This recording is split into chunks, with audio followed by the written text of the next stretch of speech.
அனைவருக்கும் வணக்கம். இன்றைக்கி நம்ம சேனலில் ஒரு வெஜிடேரியன் குழம்பு வகை தான் பார்க்க போகிறோம். பொரிச்ச குழம்பு. இது ரொம்ப ஒரு டேஸ்ட்டாக இருக்கும். ரொம்ப சிம்பிளாக ஈஸியாக பண்ணிடலாம். வாங்க எப்படி செய்யலாம்னு சொல்லி நம்ம பார்க்கலாம்.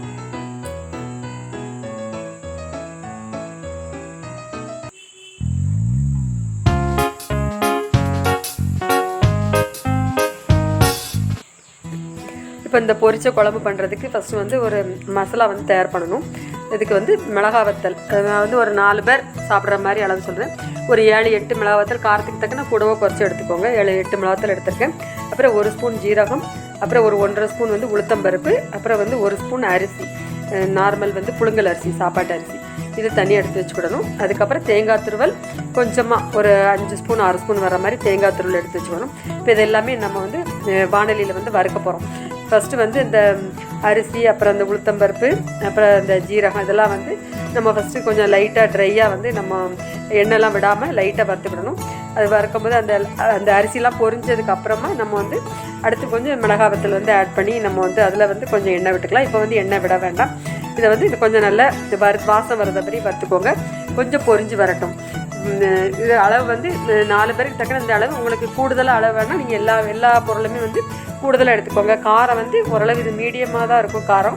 உங்களுக்கு கூடுதல் காரம் வேணும்னா கூட கொஞ்சம் நம்ம மிளகா வத்தல் கூட வந்து நான் ஒரு 7-8 மிளகா வத்தல் எடுத்திருக்கேன். இது ஓரளவு கரெக்டாக இருக்கும். இப்போ ஓரளவு நல்லா வறுபட்டுருச்சு.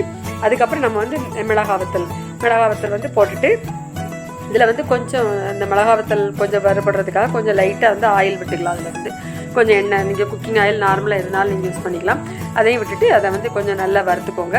தீயை ரொம்ப கூட்டி வைக்க வேண்டாம். கொஞ்சம் மீடியமாக அல்லது சிம்மில் வச்சுக்கோங்க.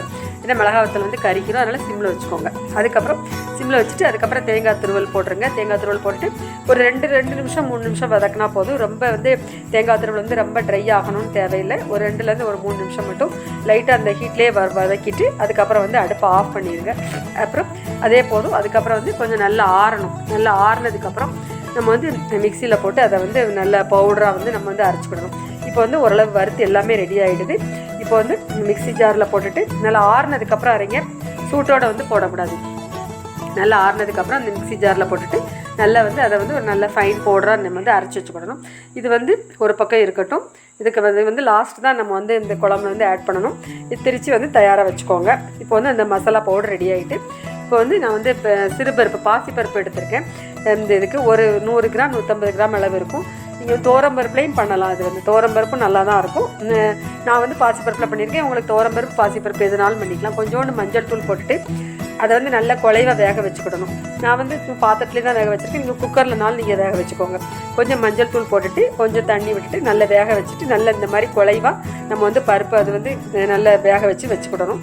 அதுக்கப்புறம் நம்ம அந்த மசாலா பவுடர் நம்ம திரிச்சு வச்சுருக்கோம்ல, அந்த பருப்போட அதை சேர்ந்து நல்லா மிக்ஸ் பண்ணி வச்சுக்கோங்க. ஏன்னா அந்த பருப்புலாம் போட்டதுனால டைரெக்டாக நம்ம விடும்போது கொஞ்சம் கட்டி ஆயிரும். அதனால் இந்த பருப்போடு சேர்த்து அந்த பவுடரை போட்டுட்டு கொஞ்சம் அதில் கொஞ்சம் தண்ணி விட்டுட்டு கொஞ்சம் ஏன்னா இந்த நல்லா கொழுகொழுப்பாயிரும். அதில் பருப்பு அரிசிலாம் போட்டதுனால இந்த குழம்பு கொழுகொழுப்பாயிரும். அதனால் கொஞ்சம் தாராளமாக தண்ணி விட்டு கரைச்சி இந்த பருப்போடு சேர்த்து நல்லா கரைச்சி வச்சுக்கிட்டு அது ஒரு பக்கம் இருக்கட்டும். இப்போ நம்ம இதுக்கு காய் வேக வைக்கணும். இதில் தக்காளி மட்டும்தான், புளி கிடையாது. ஒரு 3 தக்காளி மீடியம் சைஸ் எடுத்திருக்கேன். அப்புறம் ஒரு முருங்கைக்காய் சின்னதாக அந்த மாதிரி கட் பண்ணி எடுத்து வச்சுருக்கேன். அப்புறம் ஒரு பல்லாரி வெங்காயம் இந்த மாதிரி ஒரு நீள வாக்கில் இந்த மாதிரி கொஞ்சம் கட் பண்ணி எடுத்து வச்சுக்கணும். இதில் முருங்கைக்காய் போடலாம். அப்புறம் அவரைக்காய் போட்டுக்கலாம். என்ன காய் உங்களுக்கு பிடிக்குமோ அது போட்டுக்கலாம். நான் முருங்கைக்காய், தக்காளி, அப்புறம் அந்த பல்லாரி இது போட்டிருக்கேன். அவரைக்காய் போட்டு வச்சாலும் நல்லாயிருக்கும். அப்புறம் புடலங்காய் கூட போடலாம். கத்திரிக்காய் மேக்ஸிமம் இந்த இதுக்கு போட மாட்டாங்க, அவ்வளோ நல்லா இருக்காது. அதனால் மேக்ஸிமம் கத்திரிக்காய் போட வேண்டாம். இந்த காய்கள் நீங்கள் யூஸ் பண்ணிக்கோங்க. இப்போ இது ஓரளவு நல்லா கொதிச்சிட்ருக்கு. இப்போ நல்லா வேகணும். அந்த முருங்கைக்காய், தக்காளி, அப்புறம் இந்த பல்லாரி வெங்காயம் எல்லாமே நல்லா குழைவாக வேகணும். வேகிற அளவுக்கு நல்லா தண்ணி கொஞ்சம் விட்டு நல்லா அது பாட்டுக்கு நல்லா கொதிச்சிட்ருக்கட்டும். புளி கிடையாது, தக்காளி மட்டும்தான் இதில் புளிப்பு.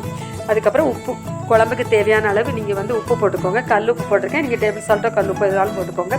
தேவையான அளவு உப்பு போட்டுக்கோங்க. இப்போ வந்து உப்பு போட்டாச்சு. இப்போ வந்து இந்த பருப்பு அப்புறம் வந்து மசாலா பவுட்ரு எல்லாமே நம்ம கரைச்சி வச்சுருக்கோம்ல, அதை வந்து இதில் விடணும். விட்டுட்டு நம்ம வந்து நல்லா கிண்டி விட்டுக்கோங்க.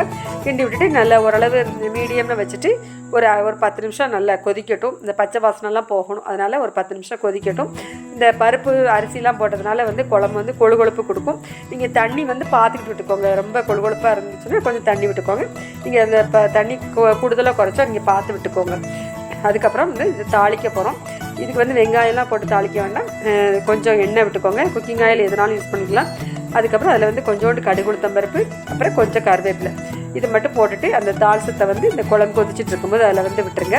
இப்போ வந்து ஒரு அருமையான ஒரு பொரிச்ச குழம்பு வந்து தயாராகிட்டு. இது வந்து ரொம்ப நல்ல ஒரு டேஸ்ட்டாக இருக்கும்.